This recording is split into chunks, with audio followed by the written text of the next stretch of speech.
আসসালামু আলাইকুম। সবাই কেমন আছেন?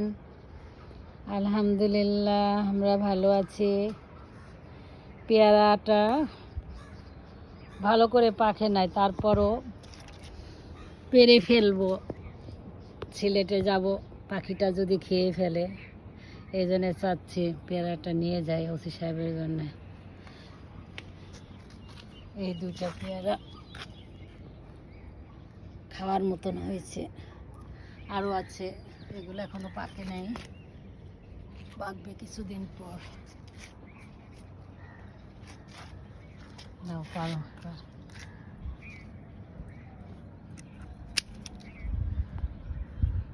আরো বড় হইতো।